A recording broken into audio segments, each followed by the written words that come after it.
Hello ವಿದ್ಯಾರ್ಥಿಗಳೇ, ಈ ಒಂದು ವಿಡಿಯೋದಲ್ಲಿ ನಾವು ನಿಮ್ಮ ಬಿಕಾಮ್ ಸೆಕೆಂಡ್ ಸೆಮಿಸ್ಟರ್ SCP ಸಿಲೆಬಸ್ನಲ್ಲಿ ಸಂವಿಧಾನದ ಮೌಲ್ಯಗಳು ವಿಷಯದಲ್ಲಿ ಬರುವಂತಹ ಎರಡನೇ ಘಟಕದ ಅಂದರೆ ಎರಡನೇ ಚಾಪ್ಟರ್ನ ಮೊದಲನೇ ಟಾಪಿಕ್ ಗವರ್ನರ್, ರಾಜ್ಯಪಾಲರ ಮೇಲೆ ಕೇಳುವಂತಹ ಪ್ರಶ್ನೆಗಳನ್ನ ಕುರಿತು ಚರ್ಚೆ ಮಾಡೋಣ. ಮೊದಲನೇ ಪ್ರಶ್ನೆ, ಗವರ್ನರ್ ಯಾರಿಂದ ನೇಮಕಗೊಳ್ಳುತ್ತಾರೆ?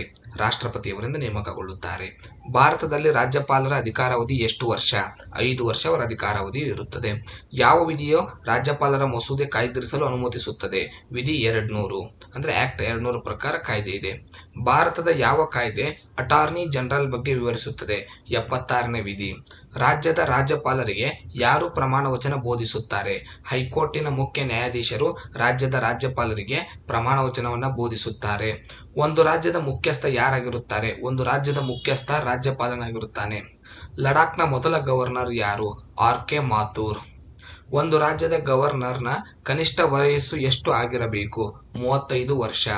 ಸ್ವತಂತ್ರ ಭಾರತದ ಮೊಟ್ಟ ಮೊದಲ ರಾಜ್ಯದ ಗವರ್ನರ್ ಯಾರು? ಸರೋಜಿನಿ ನಾಯ್ಡು. ಒಬ್ಬ ವ್ಯಕ್ತಿ ಎಷ್ಟು ರಾಜ್ಯಗಳಿಗೆ ಗವರ್ನರ್ ಆಗಿರಬಹುದು? 2 ಅಥವಾ 2ಕ್ಕಿಂತ ಹೆಚ್ಚು. ರಾಜ್ಯಪಾಲರ ಅಧಿಕಾರಾವಧಿ ಎಷ್ಟು ವರ್ಷ? 5 ವರ್ಷ ಅಧಿಕಾರಾವಧಿ ಇರುತ್ತದೆ. ರಾಜ್ಯಪಾಲರನ್ನು ತೆಗೆದುಹಾಕುವ ಅಧಿಕಾರ ಯಾರಿಗಿರುತ್ತದೆ?